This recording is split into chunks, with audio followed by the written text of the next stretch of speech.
In 1870, an author by the name of Jules Verne published a book named 20,000 Leagues Under the Sea. It went on to be a bestseller and an illustrated classic among books such as Dracula and Oliver Twist, and has had many different adaptations over the years in both film and animation by various enterprises, including the likes of Disney. In the mid-70s, the legendary Ghibli director Hayao Miyazaki was hired by Studio Toho to develop a television series. The project was based on Jules Verne Around the World in 80 Days book, which is kind of tied into 20,000 Leagues, and ultimately the project ended up being scratched. And then a little studio with a little man named Hideaki Anno took over the concept, and then in 1990, a series named Nadia, The Secret of Blue Water was released. The show was aired with intentions of being a 26-episode anime, but when ratings skyrocketed and a fandom started building around it in Japan, it was extended to 39.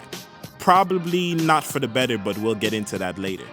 As of today, Nadia stands to be a timeless classic among anime fans who are aware of its existence, and today we'll be talking about it here at Anime Back When.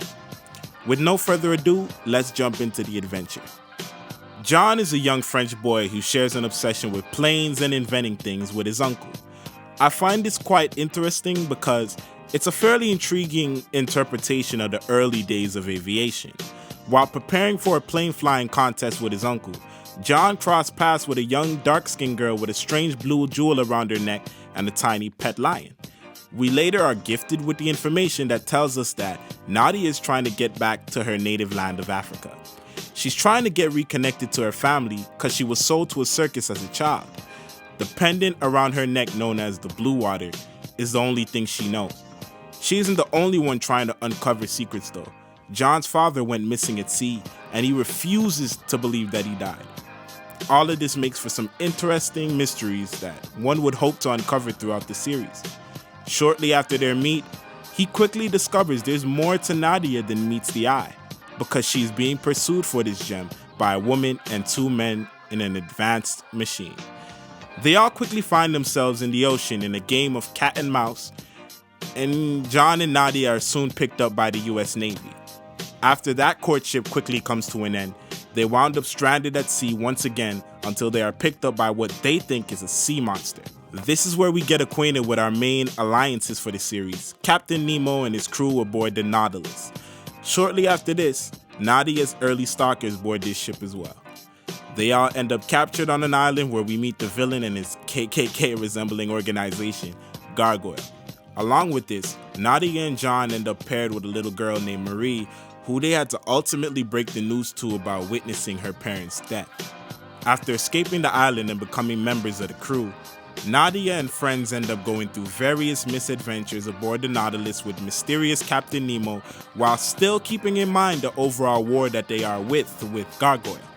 All this eventually leads to an epic climax. Right off the bat, Nadia deals with many different issues that the world has been desensitized to today. Seeing that this came out right at the transition out of the 80s, it was quite ahead of its time as far as what people were used to seeing on TV. I can't really speak for Japan, but the Western audience probably wasn't even ready for some of these things. You have racism, women and children being in violent instances, cult-like behavior, religious symbolism with blatant blasphemy. It's crazy.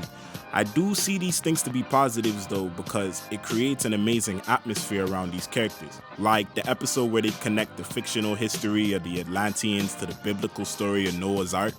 As a kid who grew up in church and stuff like that, it's interesting to see how they seamlessly blend these two ideologies into something that could be otherwise mistaken for reality. Now, when you strip everything down to the nitty-gritty, Nadia, John, and Marie are all children, and they're basically stranded at sea, witnessing murder, immorality, and potentially the end of the society that they know and love. It also serves to be a coming-of-age story for three children struggling to understand the world around them. Nadia clearly is in a power struggle between the morals and values of the other characters in the series, such as like what they eat, Nemo's decision to killing or allowing people to die, and what isn't formally identified, but Nadia's clearly going through puberty here. And John, he's constantly going through his own desires to be grown and study science and learn about quote-unquote things in the grown-up world. But with all this aside, you can't talk about Nadia without addressing the elephant in the series, the infamous island arc. Yes, friends, from episode 23 to 34, the show went into like a filler mode, and history has shown time and time again that isn't the best idea to do when you have a gold mine in your hands. And if you don't believe me when I say these episodes are unbearable, I'll give you this. I saw Nadia for the first time about 2 years ago, and I came in to rewatch this time, fully aware that I was going to skip these episodes. I knew from episode 1 to 22 I'd watch, and then I'd finish up around 35 to 39. It's that horrendous. Let's not even mention the notorious musical episode. What was that about? Anyway, almost 30 years later, how does Nadia stand up? I've seen this twice, and both times I came out with the same feeling. It starts off very strong and promising, maintains it for about halfway through the series, and then you have that disgrace of a filler arc, and then it all ties up and hits you, tying up a lot of loose ends and plot twists and revealing, blood relations between characters, and it's crazy. It does all of this, leading up to arguably one of anime's top 10 finales of all time. Seriously, the last episode moves me every single time I watch it. Nadia holds up, period.